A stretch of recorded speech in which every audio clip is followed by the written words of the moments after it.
Hello, good day. So today I'm going to solve another problem. This time, so we have slope deflection method in frames with Sidesway this time. Okay, so we're going to analyze this frame ABCD, fixed supports, and the lengths are not equal, so the frame is unsymmetrical. At the same time, the load of 40 kilonewton is applied not at the midspan. So on this example, it is very obvious that sidesway will occur. Okay, so usually sidesway occurs if the load is not symmetrically applied, or usually not at the midspan, and also if the members are unsymmetric. So for that case, sidesway is possible. So how do we analyze frame with sidesway? Okay, so first let us draw the the frame with sidesway upon the imposition of the sidesway. So what will happen to the frame considering sidesway? So initially, before the application of the 40 kilonewton load, this is the original position of the frame. Okay, so when we say sidesway, it's the movement or the lateral movement of the frame sidewards. It could be to the left or it could be to the right. So most likely, since this one is longer than this length, so we could assume that the sway would be on the left. Okay, so let us assume that the side sway is on to the left. So if that happened, so the elastic curve would be, let's say this one. Okay, so member AB moves to your left, and member CD, let's say, move to your left as well. Okay, then the member BC will just be deflecting like that. Okay, so for that case, the horizontal movement of joint B, this one, let us call it as delta, say x, and the movement of joint C from here to this point, the horizontal movement, and let us call it as delta x. Delta x here is the same with delta x here because we are assuming that there will be no axial deformation for member BC. So the length of member BC remains the same. So whatever movement of joint B here will be the same with the movement of joint C here. So therefore delta x, the delta or the sway at this joint would be the same with the sway of this joint C. So they're just equal to delta x.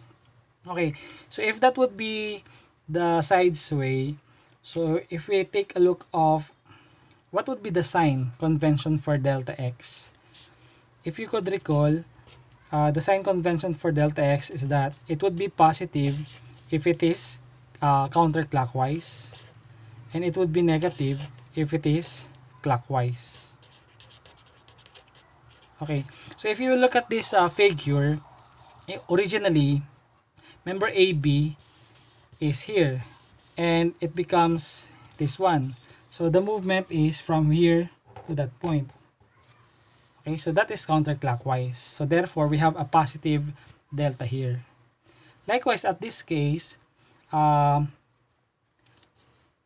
this is point joint B, and the movement is on here. So the movement is, the rotation is on counterclockwise as well. So we have a positive delta on here. Likewise, on member CD or DC, so originally this is DC, and it moved counterclockwise from left, from this point to the left, so it moves counterclockwise. Likewise, this one, from here it moves to this point, so that is counterclockwise also. Okay, so what I'm saying is that the sign convention for delta would be positive since it produces counterclockwise rotation. Okay, now, so let us write the fixed end moments or the FEMs. So what are the FEMs? Okay, for member AB and for member CD, both doesn't have load. So therefore, the FEM there, okay, the FEM on member AB, it is also equal to the FEM on BA, okay, would just be 0 because there's no load. Likewise, for member CD, the FEM on CD, the same with the FEM on DC, since wala namang load ulit dyan, so that would be also 0. Now, what about for this member BC? Okay, so for member BC, so here's the member BC. Okay, then we will make it fixed at both ends. This time, the load is not placed at the midspan kasi it's 3 meters here and this is 4 meters. So let's say this is P, and this is distance A and this is distance B. And of course, the total span is L. Okay, so we could derive for the fixed end moment here by the equation that we have used before from the slope deflection method. So this one. So we can use this equation to solve for the fixed end moment. Or if you want, you can also use any of the classical method that we have learned for indeterminate beams to solve for the fixed end moment. Okay, so for this case, I'll just give you the formula for the fixed end moment. So the fixed end moment here is counterclockwise because the load is downward, and here would be clockwise. And the fixed end moment is P A B over L square. Both of them are P A B over L square. Kaya lang one of these would be square. So the fixed end moment to the left is yung B ang i-square mo. Yung fixed end moment sa right, yung A naman ang i-square mo. Yan. So these are the fixed end moments whenever the concentrated load is not applied at the midspan. Okay? So applying this equation here, so therefore, the fixed end moment for BC, ito yun, sa left side, so that would be counterclockwise, so that would be positive. So positive, PAB square over L. So P is 40, A is the 3 meters, and yung B is the 4 meters, then square, all over L. L is 7 meters. So 40 times 3 times 4 square over 7. So that's 1920 over 7. Sorry, this should be square also. This should be square also. So this should be square. Sorry. So PAB square over L square. Ito naman, PA square B over L square. L should be squared. So from there, 40 times 3 times 4 square divided by 7 square. So this is 1920 over 49. So that's positive. Okay, so how about for the fixed end moment on CB? CB is on the right side. Right side is clockwise, so that would be negative. Negative PA square B over L square. P again is 40. A is 3 square times 4 all over 7 square. So 40 times 3 square times 4 over 7 square. So we got negative 1440 over 49. Okay, so these are the fixed end moments on member BC. Now, next is to write for the slope deflection equation or for the member end moments. Okay, so what are the member end moments? Let's start with AB. So member AB. Okay, for member AB, so we have 2AI over L. The length is 7 meters, twice theta A plus theta B okay, minus 3 psi, okay, then plus the FEM on AB. Okay, so that's the member and moment equation for member AB. Since point A, joint A is a fixed support, therefore the rotation there is 0. Okay, now what is psi? What is psi? Okay, psi on AB, okay, psi on AB is actually equal to psi on BA. And that is, the psi here is delta over L. Okay? And since the rotation here is counterclockwise, so that would be positive. So that would be positive delta x, that's the delta x, over L. The L is 7 meters. Say 7,000 millimeters. Okay? So that is, this is psi for AB. Okay, so if we substitute it here, so this becomes, again, the fixed end moment for AB is 0 here. So this would be just 0. So what is left is 2 over 7 EI delta B, this one, then minus 3 times 2 is 6. So we have 6 over 7. We have EI psi, and psi is delta x over 7,000. Okay?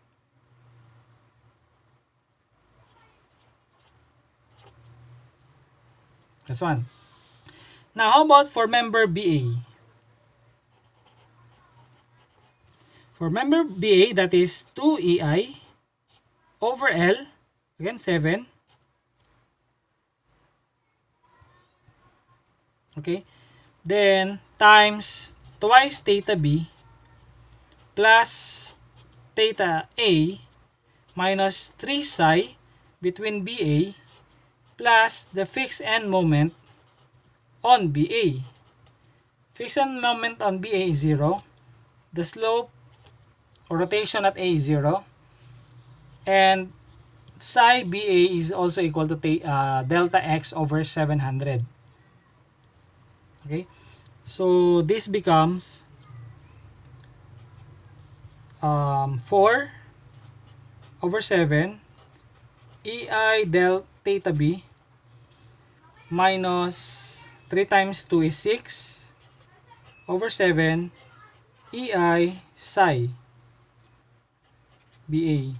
So this could be written as 2 over 7 EI theta B minus 6 over 7 EI delta x is actually the psi AB. So I'll just express in terms of psi first. Okay? Now, next. How about for BC? Moment on BC. So that would be 2 EI over, again, 7 meters twice theta B plus theta C minus 3 psi BC plus the fixed end moment on BC. Okay? Now, so wala rito 0. So when simplified, so this would be 4 over 7 EI theta B, then 2 over 7 EI theta C. What is the psi for BC? What is the psi for BC? Okay, the psi for BC is equal to psi for CB for BC. Since, diba the original point B is here, the final point B is there. Point C original is here, the final C is there. So, the relative displacement between these points B and C is just 0. Diba? Before and after loading, they are on the same level. So, therefore, psi there is 0 for that case. Okay, so plus the FEM for BC is this 1920 over 49. Okay, so this is just 0. So that is for BC. How about next for CB? 2EI over L. L again is 7 meters. Then twice theta C plus theta B. Okay, minus 3 psi plus the FEM on CB. Okay, so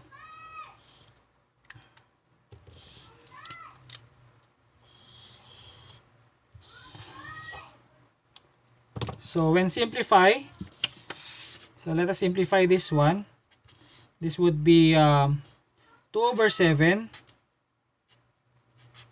EI theta C. Oh, sorry, 4 over 7 again. So 2 times 2 is 4 over 7 EI theta C plus 2 over 7 EI theta B. Then again, this is 0. The displacement of point B and C relatively is 0. Plus the FEM on CB, which is negative 1440 over 49. Okay, so that is for CB. Next is for CD.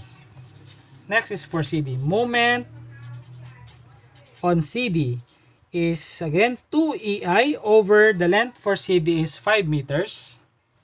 So 5 twice theta C plus theta D minus 3 psi for CD plus the fixed end moment on CD.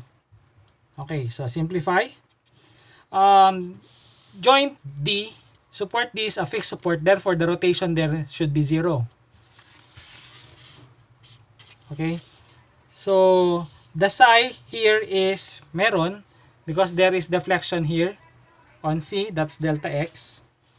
And the fixed end moment for CD is actually 0.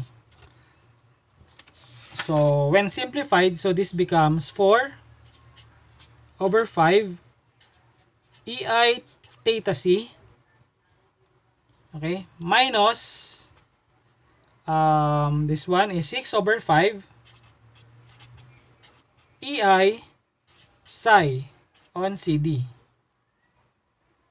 Okay, psi on CD. Now, what is psi on CD? Actually, psi on CD is the same, different, no? Kasi the length is different, but the delta would be the same, delta X then.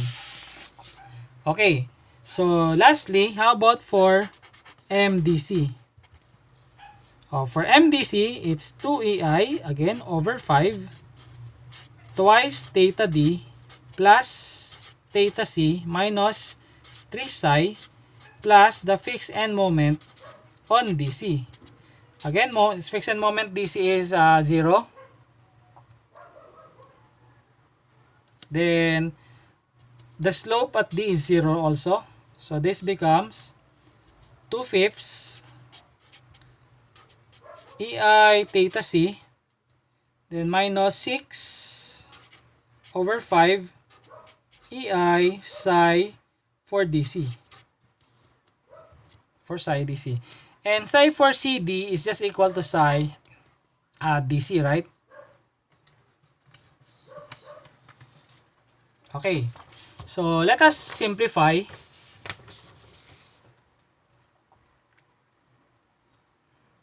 Okay, so let us simplify.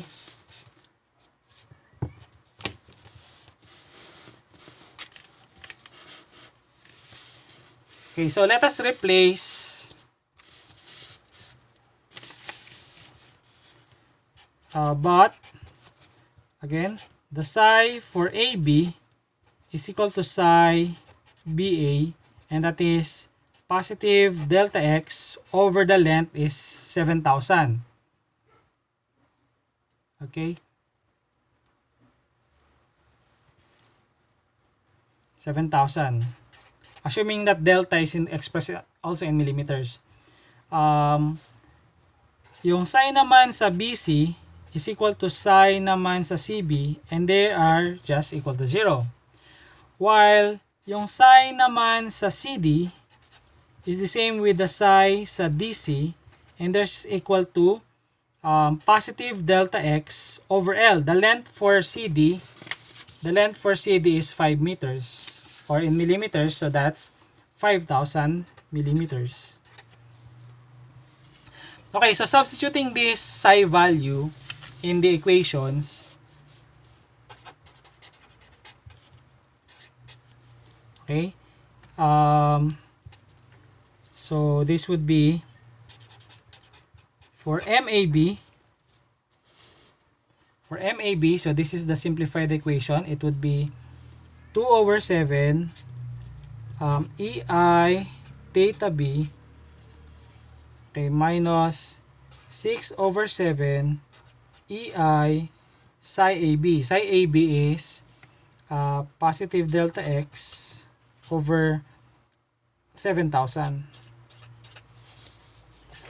Okay, so this becomes 2 over 7 EI theta B. Then when you simplify this, this would be 6 over 7 6 over 7 divided by 7,000.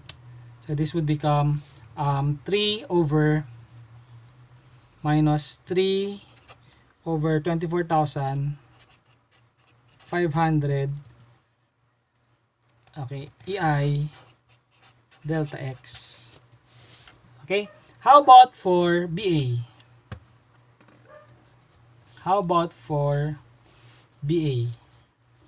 Moment on BA. So ito yun, no? So it would be 4 over 7 EI theta B, then minus, what is psi BA? Psi BA is this one. So that would be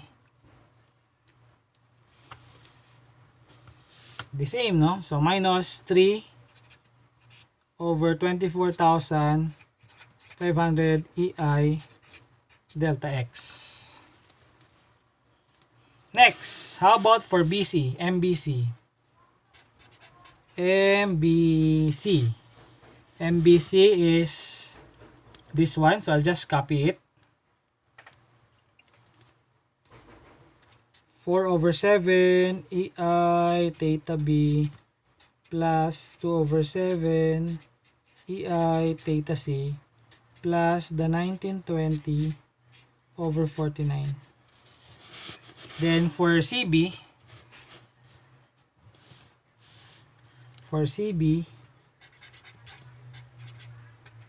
this one, so just copy the same lang. 4 over 7 EI theta C plus 2 over 7 EI theta B, then minus 1440 over 49. Then for CD, this one, for member CD, okay, for member CD, ito yun. So 4 over 5 EI theta C minus 6/5 of EI, and psi CD is ito. So that would be minus 6 over 5 times psi, ito. So divided by 5,000, so that becomes 12,500 EI delta x. Okay, then last would be MDC, this one. So that is 2/5 EI theta C minus 6 over 5 of this one, psi DC, so it would be 3 over 12,500 EI delta X. Okay? So, from this set of equations, substituting the psi values, it gives us these equations. So, equation 1, 2, 3, 4, 5, 6. So, what's next? So, applying equilibrium equation or compatibility equations. So, anong alam natin dito sa joint B? Hindi ba sa joint B, the moment there should be 0. The summation of moment there should be 0. So, that means MBA, when added to the moment on BC, should be equal to 0. Okay, so that would be this one, BA and BC. So when we add these two, the sum of these two should be 0. So if we do that,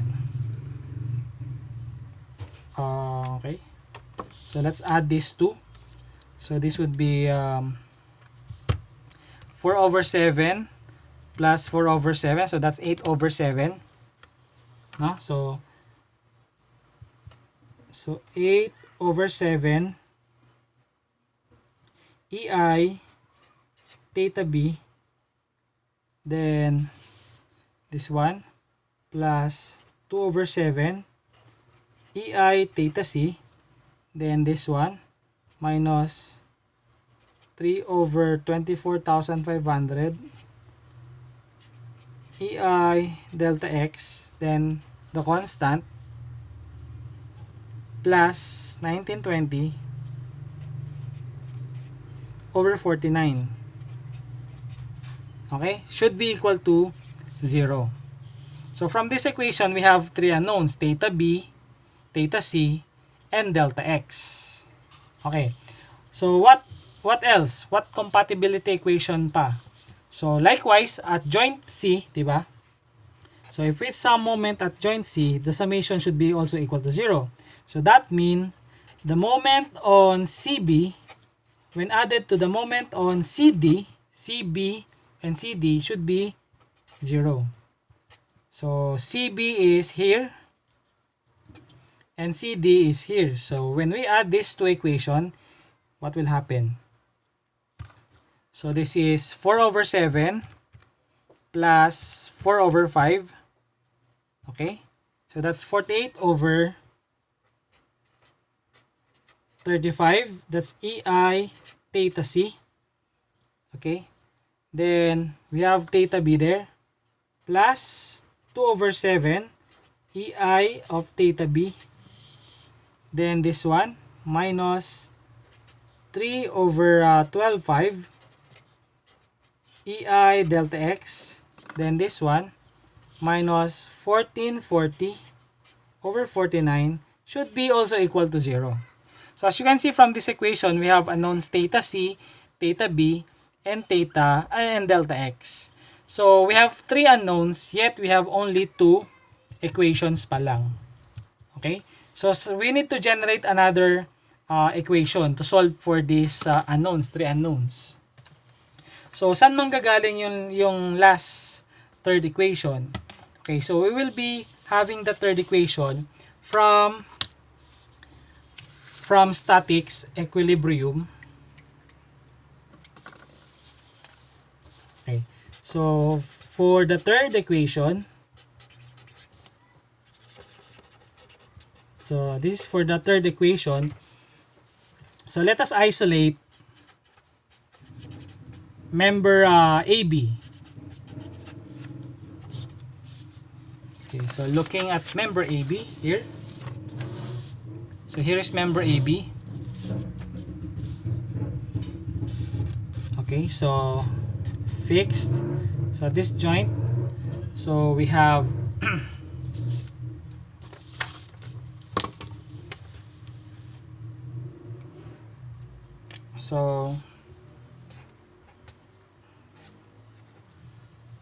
Okay, so we have here the moment on BC, while this one is the moment, sorry, on BA, sorry, this is on BA, this is moment on AB. Then, of course, when we cut joint B, so there will be a shear there. Shear, and there should be axial. Okay. Here also, it would be, there will be a shear also here. Say shear on AB. Ito naman yung shear on VA. Okay, so then this is 7 meters. Let's say summation of moment ako. Summation of moment ako sa point B. So statics. So I'll have what?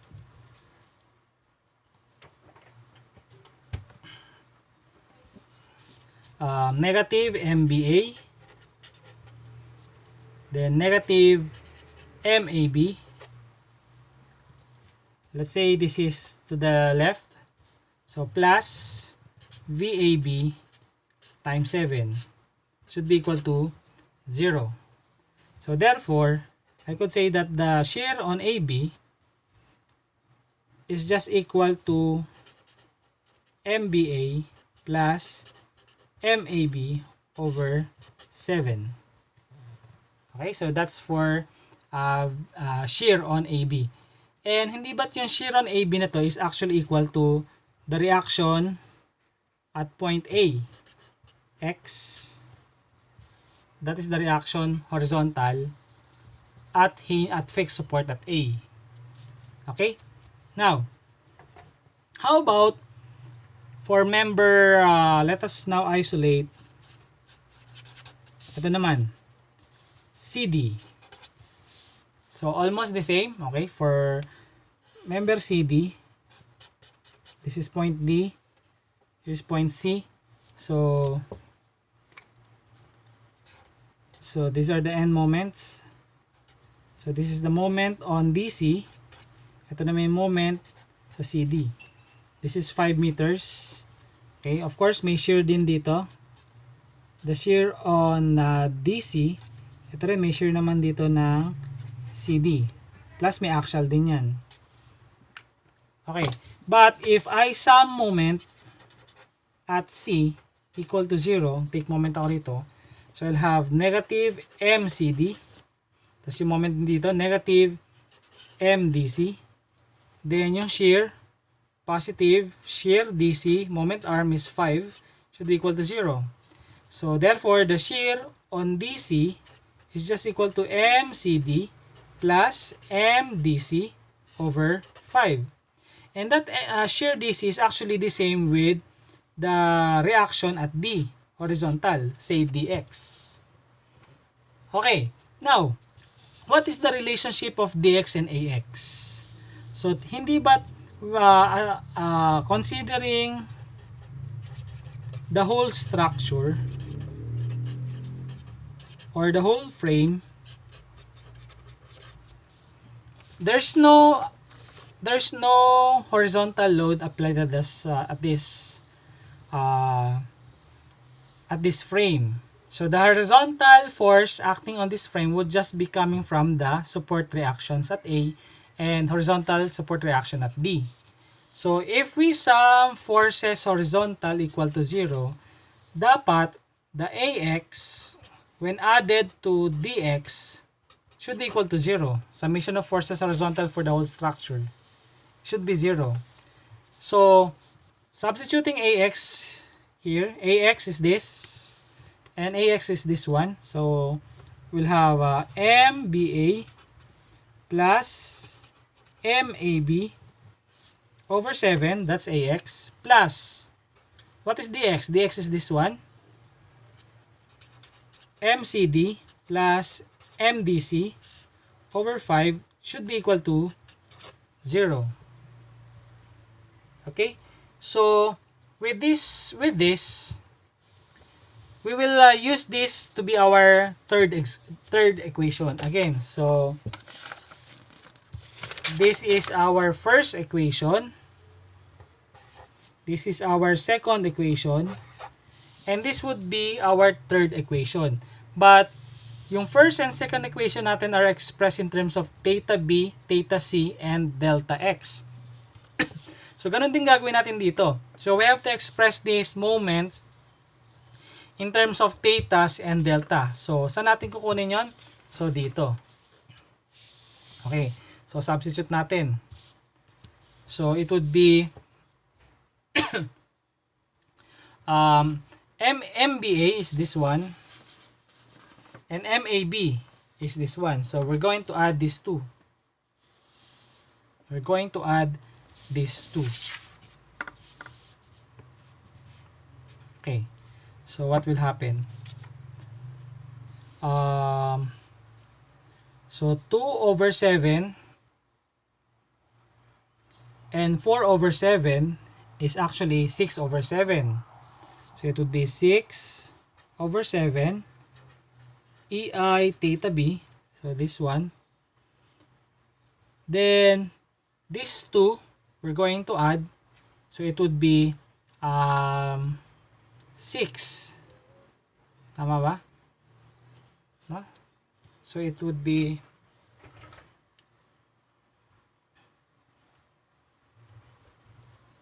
so MBA plus MAB. So, we have to add these two. So, the same. So, it would be 6 over 7. This one, it would be 6. So, minus 6 over 24, 500 EI delta X. Okay? So, yun yun. Divided by 7. Plus MCD. MCD is here. And MDC is here. So, these two. I'm going to add them. So, that would be 4/5 plus 2/5 is 6/5. EI theta C. Then, I'm going to add these two. So, that would be minus 6 over 12,500 EI delta X. Then, divided by 5 equals 0. Okay? So, simplifying this, so this would become 6 over 7 is 49. 6 over 49 EI theta B. Then, this one naman is 6 over 25.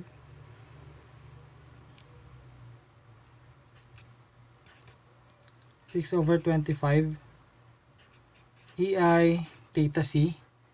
Then this EI delta X, I'm going to add them. So then negative 6 over 24 500 divided by 7. Then minus 6 over 12 500 divided by 5. So it becomes negative 1.3098 times 10 to the negative 4. Okay, so that's AI delta X. Okay, equals 0. So this would be our third equation na. Okay, so we're done. So first, second, and the third equation. So we have 3 equations with 3 unknowns. So, solving simultaneous equation. Solving simultaneous equations 1, 2, and 3. This would give us the answers for EI delta B. And that is negative 40.14. EI delta C 3419. And finally for EI delta X, it's 25,000. Okay, 112. 0.40. So these are the answers for the three unknowns. Then substituting all this, substitute in member and moments. So this would give you, so here, if you substitute this values theta b, theta c, and delta x on these equations, it would give you the answers for the member and moments. And these are, so let me write it here. So the moment on AB, negative 14.54. Okay. Member BA, moment on BA, negative 2601. Member BC, that's positive 2601. Member CB, moment on CB, negative 21.32. Then moment on CD should be positive 21.32. And last is yung moment sa DC is 7.65. Okay? So these are the member and moments. Then for the support reactions naman, you just have to apply for support reactions. So let us apply at statics. Okay, so applying statics, the support reactions would be AX would be 5.79. That's kilonewton, which is directed to the right. And of course, yung DX naman would be the opposite. Okay? 5.79 din to the left naman. Then for the vertical reactions naman, for AY, this would give us 23.53 kilonewtons, and that is upward. Then for support at D, the vertical component would be 16.47, and this is directed also upward. Okay, so how about the moment at A? The moment at the support reaction A is actually the MAB, right? So which is 1454. So 14.54. Okay, so that's kilonewton meter, and the direction is clockwise. Because this is negative, so that means the assumed direction, which is counterclockwise, is wrong. So it should be clockwise. How about the moment at D? The moment at D, support D, is actually the same with the MDC. And the MDC is positive 7.65. So that would be 7.65 kilonewton meter. So positive, that means it has a correct direction, which is counterclockwise. Okay, so these are now the support reactions, the horizontal, vertical, and the moment reactions. Okay, so I hope you learned something out of this example. So again, this is an example of a analysis of frames with Sidesway using slope deflection method. So thank you and have a good day.